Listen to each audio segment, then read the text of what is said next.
इन्होंने दो बच्चे साढ़े पास ने और मैं बेनती करूँगा सुन के जाए ताकि सानू समझ पाया जाए कि असीं की करना। वाहिगुरू जी का खालसा वाहिगुरू जी की फतेह।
धन वाहिगुरू साहिब जी।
जिन दिन करके की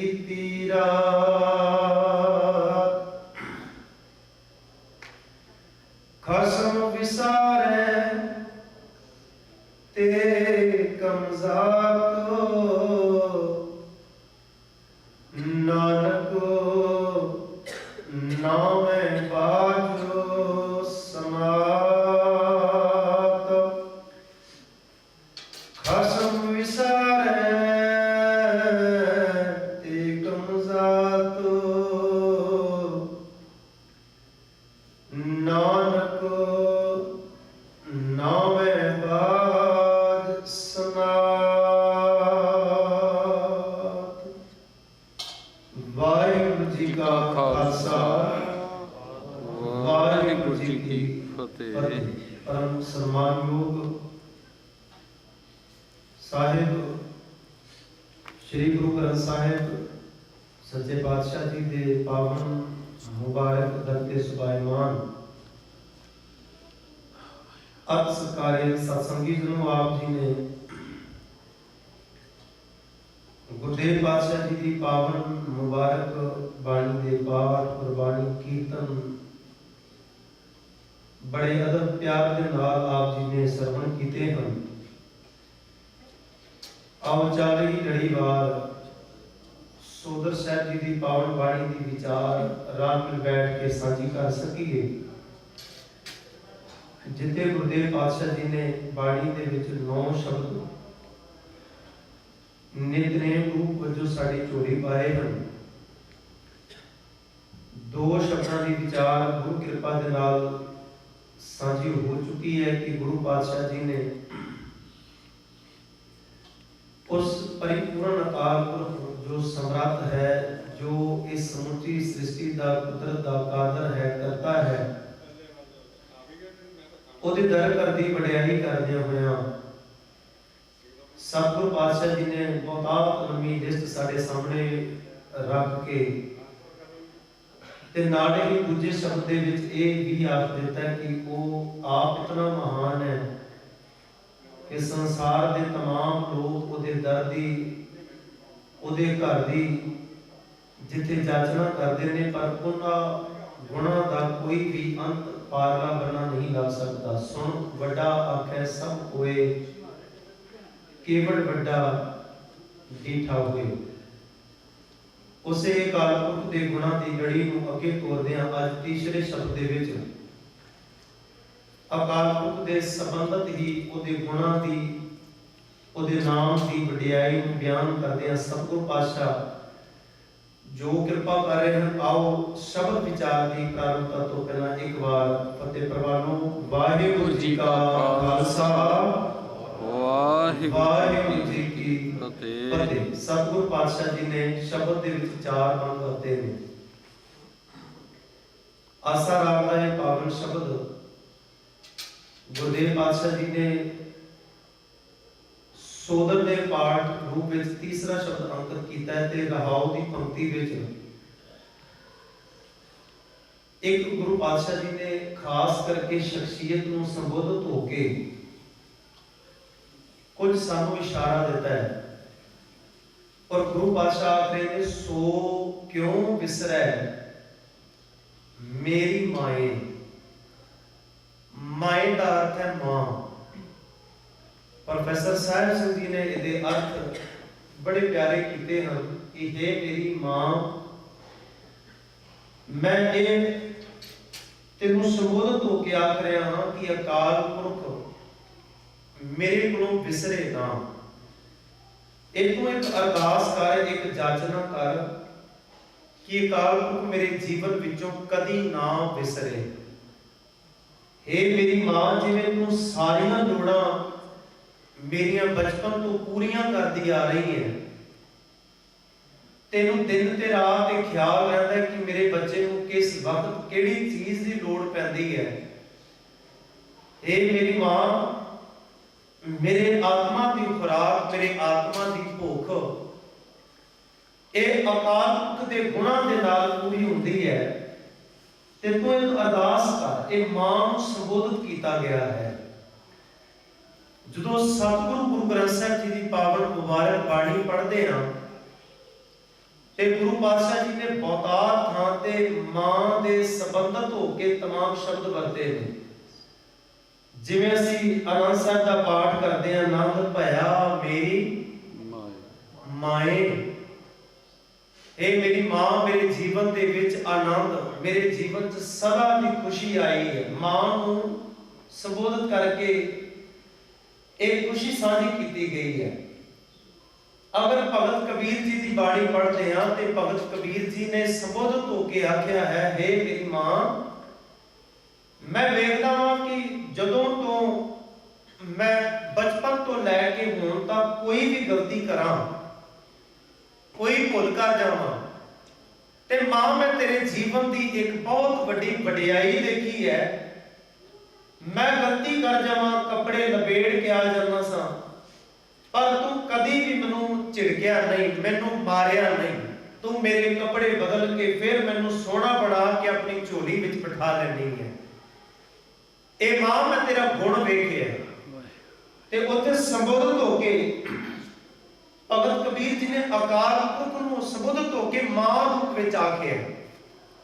ਕਹਿੰਦੇ ਜਿਵੇਂ ਸੁਧ ਅਪਰਾਧ ਕਰਤ ਹੈ ਜੇਤੇ, ਜਨਨੀ ਚੀਤ ਨਾ ਰਾਖਸ ਤੇਤੇ। ਜਿੰਨਾ ਬੱਚਾ ਗਲਤੀ ਕਰਦਾ ਨਾ, ਉਹਨੇ ਮਾਂ ਦੀਆਂ ਗਲਤੀਆਂ ਨੂੰ ਯਾਦ ਨਹੀਂ ਰੱਖਦੀ। ਹਾਂ, ਗਲਤੀ ਹੋਵੇ ਤੇ ਮਾਂ ਜ਼ਰੂਰ ਸਮਝਾਉਂਦੀ ਹੈ, ਪ੍ਰੇਰਿਤ ਕਰਦੀ ਹੈ, ਕਿਉਂਕਿ ਮਾਂ ਦਾ ਫਰਜ਼ ਹੈ। ਪਰ ਭਗਤ ਕਬੀਰ ਕਹਿੰਦੇ ਨੇ ਨਿੱਕੀ ਨਿੱਕੀਆਂ ਗਲਤੀਆਂ ਨੂੰ ਮਾਂ ਨਾ ਚਿਤਾਰਦੀ ਹੈ, ਨਾ ਚੇਤੇ ਰੱਖਦੀ ਹੈ, ਉਹ ਪਰਵਰਿਸ਼ ਵੱਲ ਧਿਆਨ ਦਿੰਦੀ ਹੈ।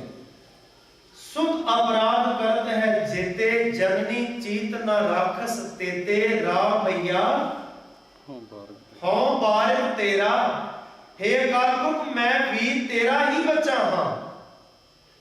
ਅਗਰ ਮੇਰੀ ਮਾਂ ਮੇਰੀਆਂ ਗਲਤੀਆਂ ਨੂੰ ਨਹੀਂ ਚਿਤਾਰਦੀ, ਮੇਰੀਆਂ ਗਲਤੀਆਂ ਦਾ ਸੁਧਾਰ ਕਰਦੀ ਹੈ, ਮੇਰੀਆਂ ਗਲਤੀਆਂ ਨੂੰ ਨਾ ਚਿਤਾਰ ਕੇ ਘਰੋਂ ਧੱਕਾ ਨਹੀਂ ਮਾਰਦੀ, ਮੇਰੇ ਜੀਵਨ ਦੀ ਉਸਾਰੀ ਚਾਹੁੰਦੀ ਹੈ, ਮੇਰੇ ਜੀਵਨ ਨੂੰ ਚੰਗਾ ਬਣਾਉਣ ਵਿੱਚ ਬੜਾ ਵੱਡਾ ਯੋਗਦਾਨ ਪਾਉਂਦੀ ਹੈ, ਤੇ ਰਾਮ ਭਈਆ ਹਉ ਬਾਰਿਕ ਤੇਰਾ, ਕਾਹੇ ਨਾ ਖੰਡਸ ਅਵਗੁਣ ਮੇਰਾ।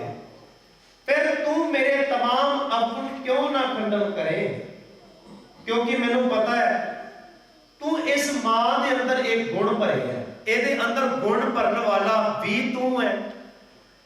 ਤੇ ਮੈਂ ਤੇਰੇ ਤੇ ਇੱਕ ਵਿਸ਼ਵਾਸ ਤੇ ਅਕੀਦਾ ਰੱਖਦਾ ਹਾਂ। ਬੇਅੰਤ ਥਾਵਾਂ ਤੇ ਮਾਂ ਪ੍ਰਤੀ ਬੇਅੰਤ ਸ਼ਬਦ ਆਏ ਨੇ, ਔਰ ਇਹ ਸੱਚ ਹੈ। ਜਿਵੇਂ ਹੁਣੇ ਭਾਈ ਸਾਹਿਬ ਜੀ ਜ਼ਿਕਰ ਕਰ ਰਹੇ ਸਨ ਕਿ ਮਾਂ ਦਾ ਫਰਜ਼, ਮਾਂ ਦੀ ਇੱਕ ਜ਼ਿੰਮੇਵਾਰੀ ਹੈ। ਮਾਂ ਆਪ ਅਗਰ ਜੀਵਨ ਦੇ ਵਿੱਚ ਉਸਾਰੀ ਦੇ ਕੁਝ ਕਾਰਜ ਕਰ ਲੈ, ਮਾਂ ਆਪਣੀ ਤਿਆਰੀ ਕਰ ਲੈ ਨਾ, ਸੱਚ ਜਾਣੇ ਉਹ ਬੱਚਿਆਂ ਨੂੰ ਕਦੇ ਵੀ ਫਿਰ ਜੀਵਨ ਵਿੱਚ ਡੋਲਣਾ ਨਾ ਪਵੇ। ਬੱਚੇ ਕਦੀ ਵੀ ਘਬਰਾਉਣਗੇ ਨਹੀਂ। ਸਾਡੇ ਅੰਦਰ ਘਬਰਾਹਟ ਪਤਾ ਹੈ ਕਿਉਂ? ਅਸੀਂ ਤਾਂ ਬੱਚਿਆਂ ਨੂੰ ਕਿਤੇ ਥੋੜੇ ਦੂਰ ਵੀ ਭੇਜਣਾ ਹੋਵੇ ਨਾ ਪੜ੍ਹਨ ਵਾਸਤੇ, ਦੂਜੇ ਥਾਂ ਚਲੇ ਜਾਣ, ਤੇ ਮਾਂ ਨੂੰ ਪਿਤਾ ਨੂੰ ਘਬਰਾਹਟ ਲੱਗੀ ਰਹਿੰਦੀ ਹੈ, ਪਤਾ ਨਹੀਂ ਸਮਾਜ ਐਸਾ ਕਿਤੇ ਬੱਚੇ ਨਾ ਡੁੱਬ ਜਾਣ, ਕਿਤੇ ਇਹ ਬੱਚੇ ਸਿੱਖੀ ਤੋਂ ਮੁਨਕਰ ਨਾ ਹੋ। ਬਾਰ-ਬਾਰ ਇਹ ਚਿੰਤਾ ਦਾ ਸਾਡੇ ਲਈ ਵਿਸ਼ਾ ਬਣਿਆ ਰਹਿੰਦਾ ਹੈ। ਭਗਤ ਕਬੀਰ ਜੀ ਦਾ ਸ਼ਲੋਕ ਪੜ੍ਹੀਏ। ਭਗਤ ਕਬੀਰ ਜੀ ਨੇ ਨਾਲੇ ਤਰਵਾਸ ਦਿੱਤੀ ਹੈ, ਨਾਲੇ ਸਾਨੂੰ ਪ੍ਰੇਰਣਾ ਦੇ ਦਿੱਤੀ ਹੈ। ਉੱਥੇ ਭਗਤ ਕਬੀਰ ਕਹਿੰਦੇ ਨੇ, ਕਬੀਰ ਸੰਤ ਨਾ ਛਾੜੈ ਸੰਤਈ, ਜੋ ਕੋਟਿਕ ਮਲੈ ਸੰਤ, ਮਲਿਆਗਰ ਭਯੰਗਮ ਬੇੜਿਓ। ਜਿਵੇਂ ਕੋਈ ਚੰਦਨ ਦੇ ਆਲੇ ਦੁਆਲੇ ਸੱਪ ਹੀ ਘੇਰਾ ਪਾ ਕੇ ਬਹਿ ਜਾਂਦੇ ਨੇ ਨਾ, ਕਿਉਂਕਿ ਸੱਪ ਵਿੱਚ ਜ਼ਹਿਰ ਹੈ, ਉਹ ਜ਼ਰੀਲੇ ਸੱਪ ਜਿਹੜੇ ਨੇ ਉਹ ਚੰਦਨ ਦੇ ਆਲੇ ਦੁਆਲੇ ਮੰਡਰਾਉਣ ਲੱਗ ਪੈਂਦੇ ਨੇ। ਤੇ ਭਗਤ ਕਬੀਰ ਕਹਿੰਦੇ ਨੇ, ਪਰ ਅਗਰ ਚੰਦਨ ਖੁਸ਼ਬੂ ਨਾਲ, ਗੁਣਾ ਨਾਲ ਭਰਿਆ ਤੇ ਸੱਪਾਂ ਵਿੱਚ ਜ਼ਹਿਰ ਹੈ, ਉਹ ਤਪਸ਼ ਕਰਕੇ ਉਹਦੇ ਆਲੇ ਦੁਆਲੇ ਭਾਵੇਂ ਆਉਂਦੇ ਨੇ, ਪਰ ਭਗਤ ਕਬੀਰ ਕਹਿੰਦੇ ਨੇ, ਮਲਿਆਗਰ ਭਯੰਗਮ ਬੇੜਿਓ, ਤਾਂ ਸ਼ੀਤਲਤਾ ਨਾ ਤਜੰਤ। ਕਿਤੇ ਵੀ ਚੰਦਨ ਲਾਉਣ ਵਾਲਾ ਘਬਰਾਉਂਦਾ ਨਹੀਂ ਕਿ ਪਤਾ ਨਹੀਂ ਮੈਂ ਚੰਦਨ ਦਾ ਬੂਟਾ ਲਾਇਆ, ਕਿੰਨੇ ਸੱਪ ਆ ਕੇ ਇਕੱਠੇ ਹੋ ਗਏ ਨੇ, ਤੇ ਸੱਪ ਕਿਤੇ ਮੇਰੇ ਚੰਦਨ ਨੂੰ ਤਬਾਹ ਨਾ ਕਰ ਦੇਣ। ਕਦੀ ਚੰਦਨ ਲਾਉਣ ਵਾਲਾ ਘਬਰਾਉਂਦਾ ਨਹੀਂ, ਕਿਉਂਕਿ ਉਹਨੂੰ ਪਤਾ ਚੰਦਨ ਨੇ ਆਪਣਾ ਗੁਣ, ਆਪਣੀ ਤਾਸੀਰ ਨਹੀਂ ਛੱਡਣੀ। ਸਾਡੇ ਅੰਦਰ ਘਬਰਾਹਟ ਇਸੇ ਕਰਕੇ, ਜੇ ਅਸੀਂ ਕਿਤੇ ਗੁੜਤੀ ਦਿੱਤੀ ਹੋਵੇ ਨਾ, ਹੁਣ ਦੇਖੋ ਦਾਦੀ ਜਿਹੜੀ ਉਹ ਠੰਡੇ ਬੁਰਜ ਤੇ ਬੈਠੀ ਤੇ ਪੋਤਰੇ ਜਿਹੜੇ ਨੇ ਉਹ ਕਿਤੇ ਬਾਰ-ਬਾਰ ਉਹਨਾਂ ਦੀਆਂ ਪੇਸ਼ੀਆਂ ਹੁੰਦੀਆਂ ਹੋਣ, ਉਹਨਾਂ ਨੂੰ ਬਾਰ-ਬਾਰ ਬੁਲਾ ਕੇ ਧਮਕਾਇਆ ਡਰਾਇਆ ਜਾ ਰਿਹਾ ਹੋਵੇ, ਉੱਥੇ ਮਾਂ ਕੋਲ ਨਹੀਂ, ਪਿਤਾ ਕੋਲ ਨਹੀਂ ਹੈ, ਦਾਦੀ ਵੀ ਠੰਡੇ ਬੁਰਜ ਤੇ ਰੱਖ ਦਿੱਤੀ ਗਈ ਹੈ। ਔਰ ਸੱਚ ਜਾਣਿਓ ਨੀਹਾਂ ਵਿੱਚ ਉਹ ਬੱਚੇ ਸ਼ਹੀਦ ਤੱਕ ਹੋ ਗਏ ਨੇ, ਪਰ ਦਾਦੀ ਮਾਂ ਇਹ ਜਾਣਦੀ ਹੈ ਕਿ ਮੈਨੂੰ ਭਰੋਸਾ ਹੈ, ਮੈਨੂੰ ਵਿਸ਼ਵਾਸ ਹੈ ਕਿ ਮੇਰੇ ਬੱਚਿਆਂ ਨੂੰ ਜਿੱਥੇ ਮਰਜ਼ੀ ਲੈ ਜਾਣ ਇਹ ਨਹੀਂ ਡੋਲਣਗੇ, ਇਹ ਨਹੀਂ ਘਬਰਾਉਣਗੇ। ਇੱਕ ਵਿਸ਼ਵਾਸ ਹੈ ਕਿਉਂਕਿ ਤਿਆਰੀ ਕਰਵਾਈ ਹੈ। ਜਿਨ੍ਹਾਂ ਨੇ ਤਿਆਰੀ ਕਰਵਾਈ ਹੋਵੇ ਨਾ ਸੱਚ ਜਾਣਿਓ ਉਹ ਘਬਰਾਉਂਦੇ ਨਹੀਂ, ਡਰਦੇ ਨਹੀਂ। ਕਿਤੇ ਨਾ ਕਿਤੇ ਸਾਡੀ ਉਸਾਰੀ ਵਿੱਚ, ਸਾਡੀ ਤਿਆਰੀ ਵਿੱਚ ਕੋਈ ਘਾਟ ਕਮੀ ਹੁੰਦੀ ਹੈ ਤਾਂ ਅਸੀਂ ਬਹੁਤ ਘਬਰਾਉਣ ਲੱਗ ਪੈਂਦੇ ਹਾਂ। ਤਿਆਰੀ ਘਰੋਂ ਕਰਵਾਈ ਹੋਵੇ, ਬੱਚੇ ਨੂੰ ਬਚਪਨ ਤੋਂ ਸਿਖਾਇਆ। ਅੰਮ੍ਰਿਤਸਰ ਦੀ ਇੱਕ ਘਟਨਾ ਹੈ, ਉਸਦੇ ਇੱਕ ਪਰਿਵਾਰ ਦੇ ਵਿੱਚ ਨਾ ਇੱਕ ਬੱਚਾ ਜਿਹਦਾ ਨਾਮ ਬੜੇ ਪਿਆਰ ਨਾਲ ਰੱਖਿਆ ਗਿਆ ਅੰਮ੍ਰਿਤਪਾਲ ਸਿੰਘ, ਕਿਉਂਕਿ ਜਦੋਂ ਬੱਚਿਆਂ ਦਾ ਜਨਮ ਹੁੰਦਾ ਨਾ ਉਦੋਂ ਸਿੱਖ ਰਹਿਤ ਮਰਿਆਦਾ ਦੇ ਮੁਤਾਬਕ ਕਿ ਜਿਹੜਾ ਹੁਕਮਨਾਮਾ ਆਵੇ ਉਸ ਸ਼ਬਦ ਦੇ ਮੁਤਾਬਕ ਬੱਚੇ ਦਾ ਨਾਮ ਸੰਸਕਾਰ ਹੋਵੇ। ਕਾਰਨ ਇਹ ਸੀ ਕਿ ਅਸੀਂ ਗੁਰੂ ਗ੍ਰੰਥ ਸਾਹਿਬ ਜੀ ਨੂੰ ਆਪਣੇ ਜਨਮ ਤੋਂ ਲੈ ਕੇ ਮੌਤ ਤੱਕ ਇਸੇ ਨੂੰ ਆਪਣਾ ਆਗੂ ਮੰਨ ਕੇ ਤੁਰੀਏ, ਇਸੇ ਤੇ ਡਿਪੈਂਡ ਰਹੀਏ। ਤੇ ਨਾਮ ਅੰਮ੍ਰਿਤਪਾਲ ਪਾਇਆ, ਸ਼ਾਇਦ ਐਡੇ ਅੱਖਰ ਤੋਂ ਕੋਈ ਲਫ਼ਜ਼ ਆਇਆ ਹੋਵੇ ਕਿ ਜਿਵੇਂ ਅਬ ਹੁਣ ਚਲੀ ਠਾਕੁਰ ਪਿਹਾਰ, तमाम ਸ਼ਬਦ ਅੰਮ੍ਰਿਤਪਾਲ ਨਾਮ ਪਾਇਆ, ਬੜਾ ਪਵਿੱਤਰ ਨਾਮ ਹੈ। ਪਰ ਪਿਤਾ ਘਰ ਦੇ ਵਿੱਚ ਰੋਜ਼ ਲਿਆ ਕੇ ਸ਼ਰਾਬ ਦੀ ਬੋਤਲ ਰੱਖਦਾ, ਟੇਬਲ ਤੇ ਰੱਖ ਕੇ ਸ਼ਰਾਬ ਪੀਂਦਾ ਤੇ ਬੱਚੇ ਨੂੰ ਆਵਾਜ਼ ਮਾਰ ਕੇ ਕਹਿੰਦਾ ਬੇਟਾ ਅੰਮ੍ਰਿਤਪਾਲ ਜਾ ਰਸੋਈ ਵਿੱਚੋਂ ਮਾਂ ਕੋਲੋਂ ਜਾ ਕੇ ਸਬਜ਼ੀ ਲੈ ਕੇ ਆ।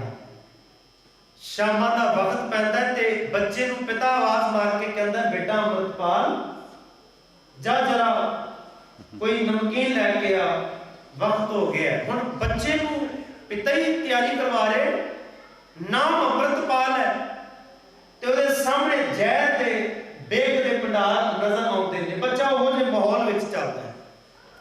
ਇਤੋਂ ਤੱਕ ਸਾਥ ਜਾਣੇ ਉਸ ਬੱਚੇ ਦਾ ਪਰਿਵਾਰ ਵਾਲਿਆਂ ਨੇ ਜਨਮ ਦਿਨ ਮਨਾਇਆ, ਜਿਹੜੇ ਅਸੀਂ ਆਮ ਰਿਵਾਜਾਂ ਵਿੱਚ ਪੈ ਗਏ ਆ, ਕੇਕ ਕੱਟਣਾ, ਆਮ ਦੂਜੇ ਮਤਾਂ ਦੀਆਂ ਰੀਸਾਂ ਕਰਕੇ ਕੇਕ ਕੱਟ ਕੇ ਮੋਮਬੱਤੀਆਂ ਬਾਲ ਕੇ ਜੀ ਫੂਕ ਮਾਰ ਦੋ ਤੇ ਸਾਡਾ ਹੈਪੀ ਬਰਥਡੇ ਪੂਰਾ ਹੋਵੇ। ਅਸੀਂ ਆਪਣੀਆਂ ਖੁਸ਼ੀਆਂ ਆਪ ਹੀ ਮਨਾਈਆਂ। ਚਾਹੀਦਾ ਤੇ ਸੀ ਕਿ ਜੀਵਨ ਦਿਨ ਮਨਾਇਆ ਜਾਂਦਾ, ਕੋਈ ਜੀਵਨ ਬਣਦਾ। ਅਸੀਂ ਜਨਮ ਦਿਨ ਕਿਉਂਕਿ ਮਨਾ ਰਹੇ ਹਾਂ, ਇਸ ਕਰਕੇ ਸਾਰਿਆਂ ਨੇ ਖੁਸ਼ੀਆਂ ਮਨਾਈਆਂ ਤੇ ਰਿਸ਼ਤੇਦਾਰ ਵੀ ਆਏ, ਚਾਚੇ ਤਾਈਆਂ ਮਾਸੇ ਮਾਸੜ ਮਾਸੀਆਂ ਸਾਰੇ ਇਕੱਠੇ ਹੋਏ।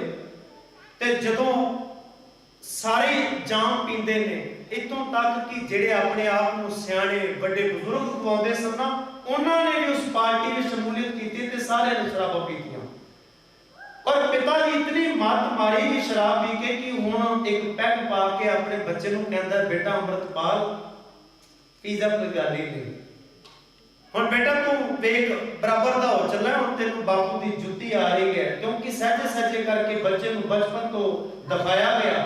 ਅੱਜ ਜਦੋਂ ਸਾਹਮਣੇ ਬੈਠਾ ਤੇ ਪਿਤਾ ਪਾ ਕੇ ਕਹਿੰਦਾ ਬੇਟਾ ਕੋਈ ਗੱਲ ਨਹੀਂ, ਜਨਮ ਦਿਨ ਹੈ, ਖੁਸ਼ੀ ਆ ਅੱਜ ਦਾ ਦਿਨ, ਆਪਣੀ ਮੱਤ ਨਹੀਂ ਨਾ ਕੰਮ ਕਰਦੀ। ਕਿਉਂਕਿ ਗੁਰੂ ਅਮਰਦਾਸ ਸੱਚੇ ਪਾਤਸ਼ਾਹ ਕਹਿੰਦੇ ਜਿਤ ਪੀਤੇ ਮਤ ਦੂਰ ਹੋਏ, ਵਰਨ ਪਵੇ ਵਿੱਚ ਆਏ, ਆਪਣਾ ਪਰਾਇਆ ਨਾ ਪਛਾਣੇ, ਖਸਮੋ ਧੱਕੇ ਖਾਏ। ਇਹ ਕੁਝ ਸੁਭਾਅ ਬਣਿਆ। ਤਾਂ ਥੋੜਾ ਸਮਾਂ ਵਾਪਰਿਆ, ਉਸ ਬੱਚੇ ਦੇ ਕੇਸ ਵੀ ਕਤਲ ਕਰਾ ਦਿੱਤੇ ਗਏ ਕਿਉਂਕਿ ਸੰਸਕਾਰ ਘਰੋਂ ਮਿਲ ਰਹੇ ਸਨ। ਤੇ ਅਚਨਚੇਤ ਉਹ ਸਮੁੱਚਾ ਪਰਿਵਾਰ ਨਾ ਅੰਮ੍ਰਿਤਸਰ ਗਿਆ, ਦਰਬਾਰ ਸਾਹਿਬ, ਉੱਥੇ ਅਜਾਇਬ ਘਰ ਦਿਖਾਇਆ। ਅਜਾਇਬ ਘਰ ਉਹ ਪਰਿਵਾਰ ਦੇਖ ਰਿਹਾ ਤੇ ਜਦੋਂ ਤਸਵੀਰਾਂ ਆਉਂਦੀਆਂ ਨੇ ਤੇ ਬੱਚਾ ਆਪਣੀ ਮਾਂ ਨੂੰ, ਆਪਣੇ ਪਿਤਾ ਨੂੰ ਕੋਲ ਬੁਲਾ ਕੇ ਕਹਿੰਦਾ ਆਹ ਤਸਵੀਰ ਦੇ ਵਿੱਚ ਮੈਨੂੰ ਦੱਸੋ ਕਿ ਆਖਿਰ ਇੱਕ ਆਰੇ ਦੇ ਨਾਲ ਇੱਕ ਇਨਸਾਨ ਦੇ ਉੱਤੇ ਰੱਖ ਕੇ ਨੂੰ ਚੀਰਿਆ ਜਾ ਰਿਹਾ, ਲਹੂ ਵਗ ਰਿਹਾ, ਹੋ ਕੀ ਰਿਹਾ? ਬੱਚਾ ਤਸਵੀਰ ਵੇਖ ਕੇ ਸਵਾਲ ਕਰਦਾ ਹੈ ਤੇ ਮਾਂ ਕਹਿੰਦੀ ਬੇਟਾ ਇਹ ਭਾਈ ਮਤੀ ਦਾਸ ਜੀ ਨੇ ਚਾਂਦਨੀ ਚੌਂਕ ਦਿੱਲੀ ਦੇ ਵਿੱਚ ਇਹਨਾਂ ਦੇ ਸਿਰ ਤੇ ਆਰਾ ਰੱਖ ਕੇ ਬੇਟਾ ਇਹਨਾਂ ਨੂੰ ਸ਼ਹੀਦ ਕਰ ਦਿੱਤਾ ਗਿਆ। ਬੱਚਾ ਕਹਿੰਦਾ ਕਿਉਂ?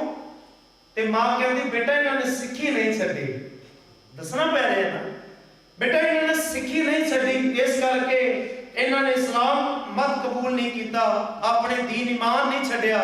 ਇਸ ਬਦਲੇ ਰੂਪ ਵਿੱਚ ਬੇਟਾ ਆਰਾ ਭਾਵੇਂ ਇਹਨਾਂ ਨੇ ਚਲਵਾਣਾ ਪ੍ਰਮਾਣ ਕਰ ਲਿਆ। ਇਤਿਹਾਸ ਦੱਸਿਆ ਮਾਂ ਨੇ। ਅਗਲੀ ਤਸਵੀਰ ਵੱਲ ਬੱਚਾ ਵੱਧਦਾ ਤੇ ਪੁੱਛਦਾ ਮਾਂ ਅੱਗ ਬਾਲ ਰਹੀ ਹੈ, ਉੱਤੇ ਪਾਣੀ ਉਬਾਲੇ ਖਾਂਦਾ, ਵਿੱਚ ਕੌਣ ਬਿਠਾ ਦਿੱਤਾ ਇਹਨਾਂ ਨੇ? ਇਹ ਕੌਣ ਹੈ? ਤੇ ਮਾਂ ਤੇ ਪਿਤਾ ਲਾਗੇ ਖਲੋ ਕੇ ਕਹਿੰਦੇ ਨੇ ਬੇਟਾ ਇਹ ਭਾਈ ਦਿਆਲਾ ਜੀ ਨੇ, ਇਹਨਾਂ ਨੂੰ ਵੀ ਗੁਰੂ ਤੇਗ ਬਹਾਦਰ ਸਾਹਿਬ ਜੀ ਦੀ ਸ਼ਹਾਦਤ ਤੋਂ ਪਹਿਲਾਂ, ਸ਼ਹੀਦ ਕਰਨ ਤੋਂ ਪਹਿਲਾਂ ਇਹਨਾਂ ਨੂੰ ਵੀ ਦੇਗ ਵਿੱਚ ਬਿਠਾ ਕੇ ਉਬਾਲੇ ਦਵਾ ਕੇ ਇਹਨਾਂ ਨੂੰ ਸ਼ਹੀਦ ਕਰ ਦਿੱਤਾ। ਬੇਟਾ ਤੀਸਰੀ ਫੋਟੋ ਵੱਲ ਧਿਆਨ ਗਿਆ, ਬੱਚਾ ਕਹਿੰਦਾ ਇਹ ਕੌਣ ਹੈ ਜੀ ਜਿਹਦੇ ਸਿਰ ਤੋਂ ਪੂਰਾ ਸੀਸ ਲਾ ਦਿੱਤਾ ਗਿਆ, ਖੋਪੜ ਲਾ ਦਿੱਤਾ ਗਿਆ, ਇਹ ਕੌਣ ਹੈ? ਮਾਂ ਕਹਿੰਦੀ ਬੇਟਾ ਇਹ ਭਾਈ ਤਾਰੂ ਸਿੰਘ ਨੇ। ਬੱਚਾ ਕਹਿੰਦਾ ਕਿ ਆਖਿਰ ਇਹਨਾਂ ਨੇ ਕੀ ਕੀਤਾ ਹੈ? ਕੋਈ ਕਸੂਰ, ਕੋਈ ਇਹਨਾਂ ਨੇ ਚੋਰੀ ਕੀਤੀ ਹੈ, ਡਾਕਾ ਮਾਰਿਆ? ਮਾਂ ਕਹਿੰਦੀ ਬੇਟਾ ਨਹੀਂ, ਭਾਈ ਤਾਰੂ ਸਿੰਘ ਨੇ। ਇਹਨਾਂ ਨੇ ਆਪਣੇ ਕੇਸਾਂ ਦੀ ਬੇਦਬੀ ਨਹੀਂ ਹੋਣ ਦਿੱਤੀ, ਬਦਲੇ ਰੂਪ ਵਿੱਚ ਸਾਰਾ ਖੋਪੜ ਇਹਨਾਂ ਦੇ ਸਰੀਰ ਤੋਂ ਲਾ ਦਿੱਤਾ ਗਿਆ, ਕੇਸਾਂ ਦੀ ਬੇਦਬੀ ਨਹੀਂ ਹੋਣ ਦਿੱਤੀ। ਇਹ ਸਿੱਖ ਹੁੰਦੇ ਨੇ। ਕਹਿੰਦੇ ਨੇ ਬੱਚਾ ਉੱਥੇ ਬੜਾ ਸੋਚੀ ਪੈ ਗਿਆ, ਕਨਫਿਊਜ਼ ਹੋ ਗਿਆ। ਉਹ ਕਹਿੰਦਾ ਮੈਨੂੰ ਇੱਕ ਗੱਲ ਦੱਸੋ, ਇਹ ਸਾਰੇ ਕੌਣ ਨੇ? ਮਾਂ ਕਹਿੰਦੀ ਬੇਟਾ ਸਿੱਖ ਨੇ, ਇਹ ਗੁਰੂ ਕੇ ਸਿੱਖ ਹੋਏ ਨੇ। ਜਦੋਂ ਜੈਬ ਕਰ ਦੇਖਿਆ ਤੇ ਬੱਚਾ ਕਹਿੰਦਾ ਮਾਂ ਅਸੀਂ ਕੌਣ ਆ? ਤੇ ਮਾਂ ਕਹਿੰਦੀ ਬੇਟਾ ਅਸੀਂ ਵੀ ਸਿੱਖ ਹਾਂ, ਅਸੀਂ ਵੀ ਸਿੱਖ ਹਾਂ। ਬਾਪੂ ਬੜੇ ਫਖਰ ਨਾਲ ਹੱਥ ਛਾਤੀ ਤੇ ਮਾਰ ਕੇ ਕਹਿੰਦਾ ਬੇਟਾ ਇਹਦੇ ਵਿੱਚ ਪੁੱਛਣ ਵਾਲੀ ਕਿਹੜੀ ਗੱਲ ਹੈ? ਅਸੀਂ ਵੀ ਸਿੱਖ ਹਾਂ। ਕਹਿੰਦਾ ਇਹ ਵੀ ਸਿੱਖ ਨੇ, ਅਸੀਂ ਵੀ ਸਿੱਖ ਹਾਂ। ਬੱਚਾ ਸੋਚੀ ਪੈ ਗਿਆ ਤੇ ਉਹ ਕਹਿੰਦੇ ਹੈਰਾਨ ਕਿਉਂ ਹੋਣਾ? ਕਹਿੰਦਾ ਮੈਨੂੰ ਇੱਕ ਗੱਲ ਦੱਸੋ, ਤੁਸੀਂ ਕਹਿੰਦੇ ਹੋ ਇਹਨਾਂ ਨੇ ਕੇਸਾਂ ਦੇ ਖਾਤਰ ਖੋਪੜ ਲਵਾ ਲਿਆ ਤੇ ਮੰਮੀ ਤੁਸੀਂ ਤਾਂ ਹਫ਼ਤੇ ਬਾਅਦ ਬਿਊਟੀ ਪਾਰਲਰ ਜਾਂਦੇ ਹੋ। ਇੱਕ ਬੰਨੇ ਕਹਿੰਦੇ ਹੋ ਅਸੀਂ ਵੀ ਸਿੱਖ ਹਾਂ, ਇਹ ਵੀ ਸਿੱਖ ਨੇ। ਇਹ ਸਿੱਖ ਕਿਵੇਂ ਹੋ ਸਕਦੇ ਹੋ? ਫਿਰ ਜੇ ਇਹ ਕੇਸਾਂ ਦੇ ਖਾਤਰ ਖੋਪੜ ਲਵਾਉਂਦੇ ਨੇ ਤੇ ਮੰਮੀ ਤੁਸੀਂ ਤਾਂ ਆਪ ਘਰ ਦੇ ਵਿੱਚ ਬੜਾ ਕੁਝ ਅਜਿਹਾ ਕਰਦੇ ਹੋ ਕਿ ਕੇਸਾਂ ਦੀ ਬੇਇੱਜ਼ਤੀ ਕਰਦੇ ਹੋ, ਮੇਰੀ ਵੀ ਕਰਾਈ ਹੈ। ਤੇ ਦੂਜੇ ਬੰਨੇ ਕਹਿੰਦੇ ਹੋ ਜੀ ਇਹਨਾਂ ਨੇ ਜੀਵਨ ਨਹੀਂ ਤਿਆਗਿਆ ਸਿੱਖੀ ਵਾਲਾ ਤੇ ਮੇਰੇ ਪਾਪਾ ਤੇ ਰੋਜ਼ ਘਰ ਪੀਂਦੇ ਨੇ, ਅਸੀਂ ਵੀ ਸਿੱਖ ਹਾਂ। ਇਹ ਸਵਾਲ ਆਏ ਮਨ ਦੇ ਵਿੱਚ ਹਮੇਸ਼ਾ। ਜਿਹੜੇ ਵੀਰ ਇਹ ਕਹਿੰਦੇ ਨੇ ਨਾ ਜੀ ਕੀ ਕਰੀਏ, ਕੰਮ ਕਰਨਾ ਹੁੰਦਾ ਹੈ ਜੀ, ਬਾਹਰ ਆਏ ਆ ਐਵੇਂ ਕੰਮ ਨਹੀਂ ਮਿਲਦੇ ਹੁੰਦੇ। ਤੇ ਮੈਂ ਸੋਚਦਾ ਫਿਰ ਦੱਸੋ 100 ਵਿੱਚੋਂ ਆ ਜਿਹੜੇ 80% ਪੱਗਾਂ ਮੰਨ ਕੇ ਕੰਮ ਕਰ ਰਹੇ ਨੇ, ਕੀ ਇਹਨਾਂ ਨੂੰ ਕੰਮ ਨਹੀਂ ਮਿਲਿਆ? ਇਹ ਕੰਮ ਨਹੀਂ ਕਰ ਰਹੇ। ਇਹ ਸਾਡਾ ਕਿਤੇ ਨਾ ਕਿਤੇ ਇੱਕ ਬਹਾਨਾ ਹੈ। ਜਦੋਂ ਸਾਡਾ ਬੱਚਾ ਗੁਰਦੁਆਰੇ ਆਏਗਾ ਨਾ, ਅਜਿਹੀਆਂ ਗੱਲਾਂ ਸੁਣੇਗਾ, ਉਹ ਸਵਾਲ ਕਰੇਗਾ, ਉਹ ਪੁੱਛੇਗਾ, ਉਹ ਕਹੇਗਾ ਮੈਨੂੰ ਦੱਸੋ ਫਿਰ ਆਹ ਵੀ ਸਿੱਖ ਨੇ, ਉਹ ਵੀ ਸਿੱਖ ਨੇ। ਸਿੱਖਾਂ ਦੀਆਂ ਇੰਨੀਆਂ ਕਿਸਮਾਂ ਨੇ। ਸਿੱਖੀ ਵਿੱਚ ਕੋਈ ਐਕਸਕਿਊਜ਼ ਹੈ, ਕੋਈ ਚੋਇਸ ਹੈ? ਚਲੋ ਆਹ ਸਿੱਖ ਨਹੀਂ ਤੇ ਉਹ ਸਿੱਖ ਬਣ ਜਾਓ, ਉਹ ਨਹੀਂ ਤਾਂ ਉਹ ਬਣ ਜਾ। ਤੇ ਮੈਨੂੰ ਮਾਫ ਕਰਿਓ, ਅੱਜ ਤਾਂ ਸਿੱਖ ਵੀ ਇੰਨੇ ਤਰੀਕੇ ਦੇ ਬਣਾ ਦਿੱਤੇ ਗਏ, ਹੁਣ ਤਾਂ ਇਤਨੀ ਚੋਇਸ ਦੇ ਦਿੱਤੀ ਗਈ ਹੈ। ਜੇ ਤੁਸੀਂ ਕਈਆਂ ਨੇ ਮਾਫ ਕਰਿਓ ਜਿਹੜੀ ਮੈਂ ਬੇਨਤੀ ਕਰਨ ਲੱਗਾ, ਜੇ ਕੇਸਾਂ ਦੀ ਬੇਦਬੀ ਕਰ ਦਿੱਤੀ ਹੈ ਨਾ ਤੇ ਅੱਗਿਓਂ ਇਹ ਕਹਿੰਦੇ ਨੇ ਅਸੀਂ ਜੀ ਬਾਬੇ ਨਾਨਕ ਦੇ ਸਿੱਖ ਠੀਕ ਆ, ਇਹ ਵੀ ਸਿੱਖ ਨੇ। ਤੇ ਜਿਨ੍ਹਾਂ ਨੇ ਪੌਲ ਲਈ ਉਹ ਕਹਿੰਦੇ ਅਸੀਂ ਖਾਲਸੇ ਜੀ ਗੁਰੂ ਗੋਬਿੰਦ ਸਿੰਘ ਜੀ ਦੇ ਸਿੱਖ ਹਾਂ, ਇਹ ਵੀ ਸਿੱਖ ਹੈ। ਤੇ ਜਿਹੜਾ ਦੂਜੀਆਂ ਸੰਪਰਦਾਵਾਂ ਨਾਲ ਜੁੜਿਆ ਉਹ ਕਹਿੰਦਾ ਜੀ ਅਸੀਂ ਨਾਮਧਾਰੀ ਸਿੱਖ ਹਾਂ, ਉਹ ਕਹਿੰਦਾ ਨਹੀਂ ਅਸੀਂ ਨਿਰੰਕਾਰੀ ਸਿੱਖ ਹਾਂ, ਉਹ ਕਹਿੰਦਾ ਅਸੀਂ ਫਲਾਣੇ ਡੇਰੇ ਦੇ ਸਿੱਖ ਹਾਂ, ਉਹ ਕਹਿੰਦਾ ਫਲਾਣੀ ਮਰਿਆਦਾ ਦੇ ਸਿੱਖ ਹਾਂ, ਕੋਈ ਕਹਿੰਦਾ ਅਸੀਂ ਕਲੀਨਸ਼ਿਪ ਸਿੱਖ ਹਾਂ, ਕੋਈ ਕਹਿੰਦਾ ਅਸੀਂ ਸਹਿਜਧਾਰੀ ਸਿੱਖ ਹਾਂ। ਇਤਨੀਆਂ ਆਪਸ਼ਨ ਖੜੀਆਂ ਕਰ ਦਿੱਤੀਆਂ ਗਈਆਂ, ਤੁਸੀਂ ਦੱਸੋ ਕਿਹੜੀ ਕੁਆਲਿਟੀ ਦਾ ਸਿੱਖ ਬਣਨਾ ਹੈ? ਇਹ ਕਨਫਿਊਜ਼ਨ ਅਸੀਂ ਪੈਦਾ ਕਰ ਰਹੇ ਹਾਂ। ਅਸੀਂ ਆਪ ਸਿੱਖੀ ਨਾਲ ਬਖੌਲ ਕਰ ਰਹੇ ਹਾਂ। ਤੇ ਮੈਂ ਇੱਕ ਬੇਨਤੀ ਕਰਾਂ, ਜਿਹੜਾ ਸਿੱਖ ਹੈ ਨਾ ਉਹ ਸਿੱਖ ਹੀ ਹੈ, ਉਹਦੇ ਬਾਰੇ ਕੋਈ ਦੂਜੀ ਡੈਫੀਨੇਸ਼ਨ ਨਹੀਂ ਤਿਆਰ ਕੀਤੀ ਜਾ ਸਕਦੀ। ਸਿੱਖ ਸਿੱਖ ਹੈ, ਜਿਹਦੇ ਬਾਰੇ ਗੁਰੂ ਪਾਤਸ਼ਾਹ ਬਾਣੀ ਵਿੱਚ ਕਹਿੰਦੇ ਨੇ ਸੋ ਸਿੱਖ ਸਖਾ ਬੰਧਪ ਹੈ ਭਾਈ, ਜੇ ਗੁਰ ਕੇ ਭਾਣੇ ਵਿੱਚ ਆਵੇ। ਇੱਕ ਬੰਨੇ ਗੁਰੂ ਅਮਰਦਾਸ ਸੱਚੇ ਪਾਤਸ਼ਾਹ ਨੇ ਇੱਥੋਂ ਤੱਕ ਕਹਿ ਦਿੱਤਾ, ਗੁਰੂ ਸਾਹਿਬ ਕਹਿੰਦੇ ਨੇ ਜੇ ਗੁਰੂ ਦੇ ਸਨਮੁਖ ਹੋ ਕੇ ਤੂੰ ਸਿੱਖੀ ਕਮਾਉਣਾ ਚਾਹੁੰਦਾ ਹੈ, ਸਿੱਖ ਕਮਾਉਣਾ ਚਾਹੁੰਦਾ ਹੈ, ਜੇ ਕੋ ਸਿੱਖ ਗੁਰੂ ਸੇਤੀ ਸਨਮੁਖ ਹੋਵੇ ਤਾਂ ਸਨਮੁਖ ਸਿੱਖ ਕੋਈ ਜਿਉ ਰਹੇ ਗੁਰੂ ਨਾਲੇ। ਜੀ ਕਰਕੇ ਜਿਹੜੇ ਵੀਰੇ ਕਹਿੰਦੇ ਨੇ ਨਾ ਜੀ ਦਿਲ ਵਿੱਚ ਸਿੱਖੀ ਚਾਹੀਦੀ, ਅੰਦਰ ਚਾਹੀਦੀ ਹੈ, ਬਿਲਕੁਲ ਠੀਕ ਕਹਿ ਰਹੇ ਨੇ, ਗੱਲ ਬਿਲਕੁਲ ਪਕੜ ਵਿੱਚ ਉਹਨਾਂ ਦੇ ਆ ਰਹੀ ਹੈ। ਸਿੱਖੀ ਅੰਦਰੋਂ ਚਾਹੀਦੀ ਹੈ, ਮਨ ਕਰਕੇ ਚਾਹੀਦੀ ਹੈ, ਪਰ ਨਾ ਜਿਹੜੀ ਆਹ ਗੱਲ ਕਹਿੰਦੇ ਨੇ ਨਾ ਜੀ ਬਾਹਰੋਂ ਕੀ ਲੋੜ ਹੈ। ਇਸ ਕਮੀ ਨੂੰ ਪੂਰਾ ਕਰ ਲਓ ਵੀਰੋ, ਕਿ ਅਗਰ ਕਹੋ ਕਿ ਅੰਦਰ ਸਿੱਖੀ ਚਾਹੀਦੀ ਹੈ ਤਾਂ ਗੁਰੂ ਨੇ ਅੰਦਰ ਸਿੱਖੀ ਭਰੀ ਹੈ, ਅੰਦਰੋਂ ਹੀ ਭਰੀ ਹੈ, ਕੋਈ ਭੇਖ ਨਾਲ ਨਹੀਂ ਜੁੜਿਆ। ਪਰ ਜਿਹੜਾ ਸਰੂਪ ਅਕਾਲ ਪੁਰਖ ਨੇ ਸਾਨੂੰ ਦਿੱਤਾ ਹੈ, ਬਣਾਇਆ ਹੈ, ਜਿਵੇਂ ਮਾਲਕ ਨੇ ਸਾਜਿਆ, ਜਿਵੇਂ ਤਿਆਰ ਕੀਤਾ। ਸਵੇਰੇ ਵੀ ਨਾ ਇੱਕ ਬੈਠਕ ਲੱਗੀ ਸੀ, ਭੈਣ ਜੀ ਮੇਰੇ ਨਾਲ ਹੋਰ ਬੈਠੇ, ਤੇ ਮੈਂ ਉੱਥੇ ਇੱਕ ਉਦਾਹਰਣ ਦਿੱਤੀ ਸੀ, ਮੈਂ ਸਾਂਝੀ ਕਰਨਾ ਸੰਗਤ ਨਾਲ ਵੀ। ਦੋ ਵੀਰਾਂ ਦੀ ਆਪਸ ਵਿੱਚ ਸਾਂਝ ਹੋਈ ਤੇ ਕੇਸਾਂ ਦਾ ਇੱਕ ਸਬਜੈਕਟ ਸ਼ੁਰੂ ਹੋ ਗਿਆ, ਕੇਸਾਂ ਦਾ ਸਵਾਲ ਖੜਾ ਹੋਇਆ ਤੇ ਉੱਥੇ ਆਖਿਆ ਗਿਆ ਜੀ ਇਹ ਦੱਸੋਗੇ ਕਿ ਤੁਸੀਂ ਕੇਸ ਕਿਉਂ ਰੱਖਦੇ ਹੋ? ਈਸਾਈ ਪ੍ਰਚਾਰਕ ਸੀ, ਉਹਨੇ ਸਿੱਖ ਵੀਰ ਨੂੰ ਆਖਿਆ, ਉਹ ਕਹਿੰਦਾ ਮੈਨੂੰ ਇਹ ਦੱਸੋ ਕਿ ਤੁਸੀਂ ਇਹ ਵਾਲ ਕਿਉਂ ਰੱਖਦੇ ਹੋ, ਕੇਸ ਕਿਉਂ ਰੱਖਦੇ ਹੋ, ਵਜ੍ਹਾ ਕੀ ਇਹਦੇ ਪਿੱਛੇ? ਉਹਨੇ ਪੁੱਛਿਆ ਤੇ ਅੱਗਿਓਂ ਦੀ ਉਹ ਫਿਰ ਤੋਂ ਕਹਿੰਦਾ ਇੱਕ ਵਾਰੀ ਫਿਰ ਸੋਚ ਕੇ ਪੁੱਛੋ, ਕਹਿੰਦਾ ਮੈਨੂੰ ਦੱਸੋ ਕਿ ਤੁਸੀਂ ਕੇਸ ਕਿਉਂ ਰੱਖਦੇ ਹੋ? ਉਹ ਕਹਿੰਦਾ ਥੋੜਾ ਜਿਹਾ ਨਾ ਸਵਾਲ ਵਾ, ਮੈਂ ਤੇਰਾ ਧਿਆਨ ਪਹਿਲਾਂ ਦਿਵਾ ਦਵਾਂ। ਉਹ ਕਹਿੰਦਾ ਤੂੰ ਮੈਨੂੰ ਇਹ ਪੁੱਛਣਾ ਕਿ ਕੇਸ ਸੇ ਕਿਉਂ ਰੱਖਦੇ ਨੇ? ਅਸੀਂ ਰੱਖਦੇ ਹੀ ਕੋਈ ਨਹੀਂ ਹੈਗੇ, ਨਾ ਸਾਨੂੰ ਰੱਖਣ ਦੀ ਇਜਾਜ਼ਤ ਦਿੱਤੀ ਗਈ ਹੈ। ਉਹ ਕਹਿੰਦਾ ਸਿਰ ਤੇ ਰੱਖੇ ਤਾਂ ਹੈਗੇ ਨੇ, ਤੁਸੀਂ ਵੇਖੋ ਪੱਗ ਬੰਨੀ, ਜੁੜਾ ਰੱਖਿਆ, ਤੁਸੀਂ ਕਹਿੰਦੇ ਹੋ ਰੱਖਦੇ ਨੇ। ਉਹ ਕਹਿੰਦਾ ਪਹਿਲਾਂ ਮੈਨੂੰ ਇਤਨੀ ਕੁ ਗੱਲ ਤੂੰ ਭਰਾਵਾ ਦੱਸ ਦੇ ਕਿ ਤੂੰ ਦੋ ਬਾਹਾਂ ਕਿਉਂ ਰੱਖੀਆਂ ਨੇ, ਆ ਦੋ ਅੱਖਾਂ ਕਿਉਂ ਰੱਖੀਆਂ ਨੇ, ਦੋ ਕੰਨ ਕਿਉਂ ਰੱਖੇ ਨੇ ਤੂੰ? ਉਹ ਕਹਿੰਦਾ ਜੀ ਮੈਂ ਥੋੜਾ ਰੱਖੇ ਨੇ, ਇਦਾਂ ਅਕਾਲ ਪੁਰਖ ਨੇ ਲਾਏ ਨੇ, ਜਿਵੇਂ ਉਹਨੇ ਸਰੀਰ ਬਣਾਇਆ ਉਸ ਦੀ ਬਣਤਰ ਦੇ ਮੁਤਾਬਕ ਬਣੇ ਹੋਏ ਆ, ਅਸੀਂ ਥੋੜਾ ਲਾਏ ਨੇ। ਉਹ ਕਹਿੰਦਾ ਫਿਰ ਅਸੀਂ ਵੀ ਬਾਜ਼ਾਰੋਂ ਲਿਆ ਕੇ ਕੇਸ ਨਹੀਂ ਰੱਖੇ। ਜਿਹੜਾ ਸਵਾਲ ਉਹਨੂੰ ਰੱਖਦੇ ਕਿਉਂ? ਅਸੀਂ ਵੀ ਨਹੀਂ ਰੱਖੇ। ਜਿਵੇਂ ਤੇਰੀਆਂ ਦੋ ਬਾਹਾਂ ਤੈਨੂੰ ਰੱਬ ਨੇ ਲਾਈਆਂ ਨੇ, ਬਸ ਸਾਰਾ ਸਰੀਰ ਉਹ ਅਕਾਲ ਪੁਰਖ ਨੇ ਉਹ ਬਣਾਇਆ। ਉਹ ਕਹਿੰਦਾ ਇਹ ਸਵਾਲ ਹੀ ਤੇਰਾ ਰੋਂਗ ਹੈ। ਹੁਣ ਮੈਨੂੰ ਇੱਕ ਗੱਲ ਦੱਸ ਕਿ ਆਖਿਰ ਸਵਾਲ ਕੇਸਾਂ ਸੰਬੰਧੀ ਹੋਣਾ ਕੀ ਚਾਹੀਦਾ ਹੈ? ਅਸਲ ਮਾਇਨੇ ਵਿੱਚ ਆਜ਼ਾਦ ਮਨ ਕਰਕੇ ਤੂੰ ਸੋਚ। ਉਹ ਕਹਿੰਦਾ ਤੂੰ ਮੈਨੂੰ ਮਿਲਿਆ, ਤੂੰ ਮੇਰੇ ਨਾਲ ਹੱਥ ਮਿਲਾਇਆ, ਤੇਰੇ 10 ਉਂਗਲਾਂ ਨੇ, ਤੇ ਕੱਲ ਤੂੰ ਕਹਿੰਦਾ ਮੈਨੂੰ ਫਿਰ ਦੁਬਾਰਾ ਮਿਲੇ ਤੇ ਇੱਕ ਉਂਗਲ ਅਚਨਚੇਤ ਕੱਟ ਜਾਏ, ਕੋਈ ਕੰਮ ਕਰਦੇ ਉਂਗਲ ਕੱਟ ਜਾਏ, ਤੂੰ ਤੇ ਬੈਂਡੇਜ ਲਾਈ ਹੈ ਜਾਂ ਪੱਟੀ ਬੰਨੀ ਹੈ। ਕਹਿੰਦਾ ਮੈਂ ਮਿਲਦਿਆਂ ਸਾਰ ਇਹ ਤਾਂ ਨਹੀਂ ਪੁੱਛਾਂਗਾ ਜੀ ਇਹ 9 ਉਂਗਲਾਂ ਕਿਉਂ ਰੱਖੀਆਂ ਨੇ, ਤਾਂ ਸਵਾਲ ਨਹੀਂ ਹੋਏਗਾ। ਕਹਿੰਦਾ ਹਾਂ ਮੈਂ ਇਹ ਜ਼ਰੂਰ ਪੁੱਛਾਂਗਾ ਮਿਲਦਿਆਂ ਸਾਰ ਜੀ ਆ ਕੱਟ ਕਿਉਂ ਗਈ ਹੈ, ਆ ਕੱਟ ਕਿਉਂ ਗਈ? ਸਵਾਲ ਇਹ ਨਹੀਂ ਕਿ 9 ਕਿਉਂ ਲਾਈਆਂ ਨੇ, ਇਹ ਤਾਂ ਰੋਂਗ ਸਵਾਲ ਹੈ। ਲਾਈਆਂ ਦਾ ਸਵਾਲ ਹੀ ਨਹੀਂ ਕੀਤਾ ਜਾ ਸਕਦਾ। ਹਾਂ ਕੱਟੀ ਕਿਉਂ ਹੈ, ਰੀਜ਼ਨ ਤੇ ਕੱਟੀ ਦਾ ਹੋਏਗਾ ਨਾ, ਜਵਾਬ ਕੱਟੀ ਦਾ ਦੇਣਾ ਪਏਗਾ।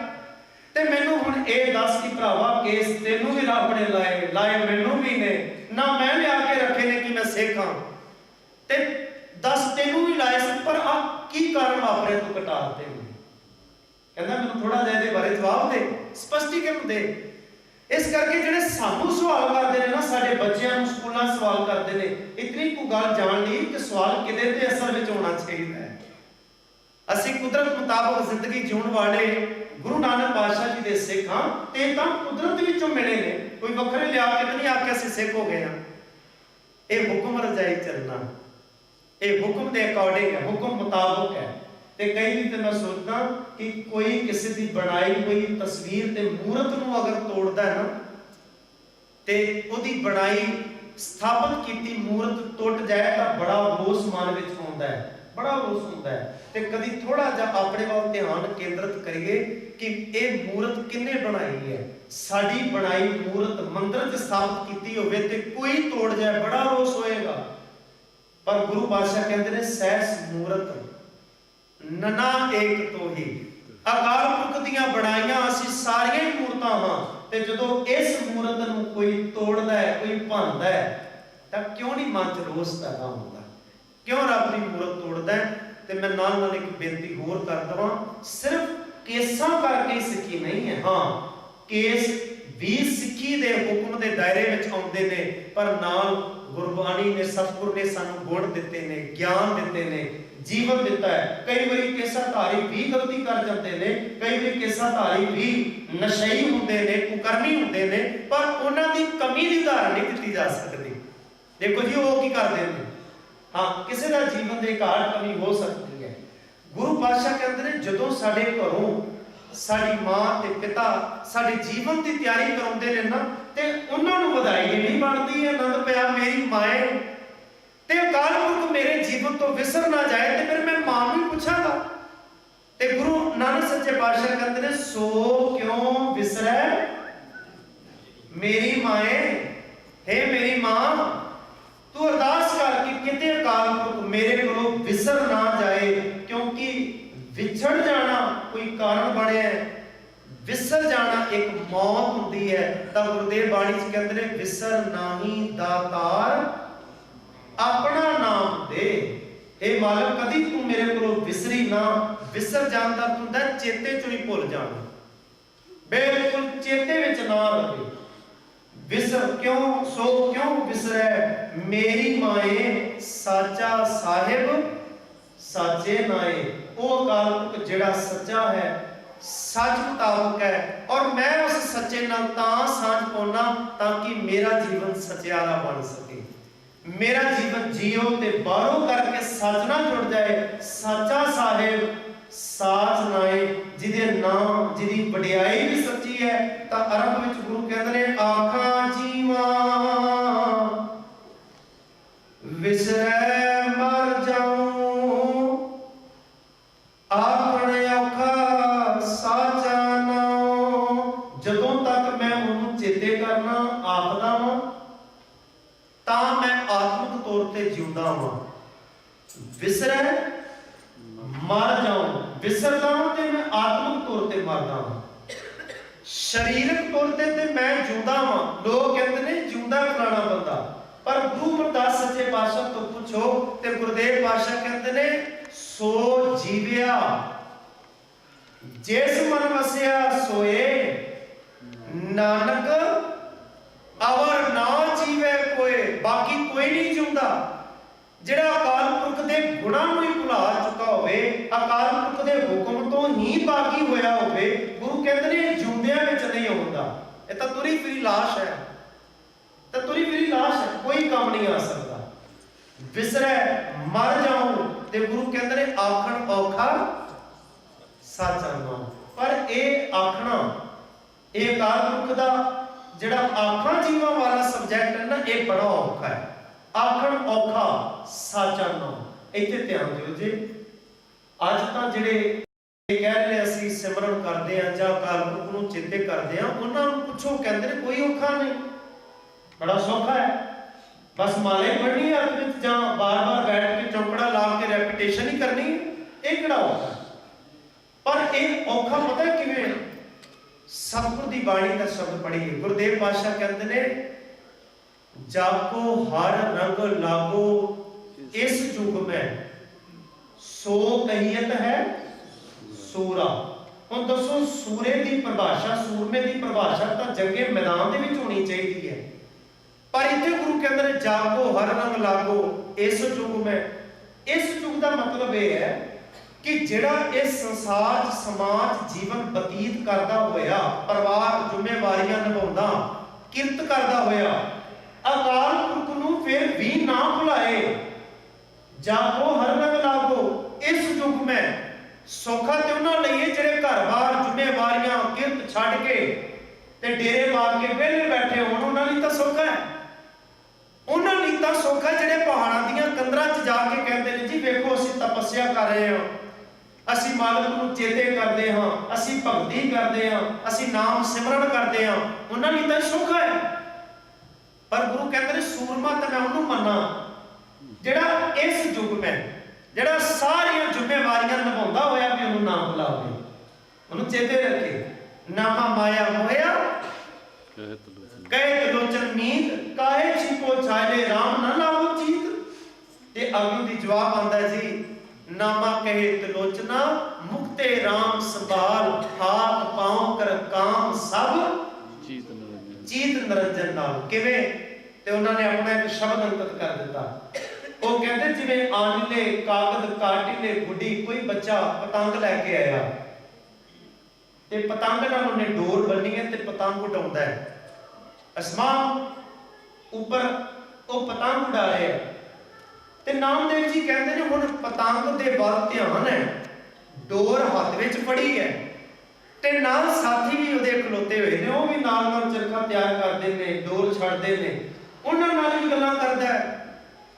ਉਧਰੋਂ ਮਾਂ ਵੀ ਆਵਾਜ਼ ਮਾਰਦੀ ਹੈ ਵੇ ਪੁੱਤਰਾ ਥੱਲੇ ਉਤਰ ਆ, ਰੋਟੀ ਦਾ ਵਕਤ ਹੋ ਗਿਆ ਤੇ ਆਪਣੀ ਮਾਂ ਨੂੰ ਵੀ ਨਾਲ ਨਾਲ ਜਵਾਬ ਦਿੰਦਾ, ਗੱਲਾਂ ਉਹਦੇ ਨਾਲ ਵੀ ਕਰਦਾ ਹੈ। ਪਰ ਨਾਮਦੇਵ ਜੀ ਕਹਿੰਦੇ ਨੇ ਵੇਖੋ ਉਸ ਬੱਚੇ ਤੋਂ ਵੀ ਸਬਕ ਲੈ ਲਵੋ, ਕੰਮ ਸਾਰੇ ਕਰ ਰਹੇ, ਮਿੱਤਰਾਂ ਨਾਲ ਵੀ ਗੱਲਾਂ ਕਰਦਾ ਹੈ, ਆਪਣੀ ਮਾਂ ਨੂੰ ਵੀ ਜਵਾਬ ਨਾਲ ਦਿੰਦਾ ਹੈ। ਪਰ ਭਗਤ ਪੁਰਾਣ ਦੇ ਵੀ ਕਹਿੰਦੇ ਨੇ ਆਨਲੇ ਕਾਗਦ ਕਾਟ ਲੈ ਗੁੱਡੀ ਆਕਾਸ਼ ਮਦੇ ਭਰਮੀ ਵਾਲੇ ਪੰਜ ਜਨਾ ਸੋ ਬਾਤ ਬਤਊਗਾ ਚੀਤ ਸੋ ਡੋਰੀ ਰਾਖੀ ਵਾਲੇ। ਵੇਖੋ ਚੇਤ ਦਾ ਡੋਰੀ ਨਾਲ ਜੁੜਿਆ ਹੈ, ਗੱਲਾਂ ਸਾਰਿਆਂ ਨਾਲ ਕਰਦਾ। ਇਹ ਉਦਾਹਰਨ ਨੇ ਬਾਣੀ ਦੇ ਵਿੱਚ ਕਿੰਨਾ ਸੌਖਾ ਤਰੀਕਾ ਹੈ। ਕੋਈ ਨਾਮ ਜਪਣਾ ਔਖਾ ਨਹੀਂ ਸੀ ਜਿੰਨਾ ਬਣਾ ਦਿੱਤਾ ਜਾ ਰਿਹਾ ਸਮਾਜ ਦੇ ਵਿੱਚ, ਜਿੰਨਾ ਢੰਗ ਤਰੀਕੇ ਵਿਧੀਆਂ ਕਰ ਦਿੱਤੀਆਂ ਗਈਆਂ।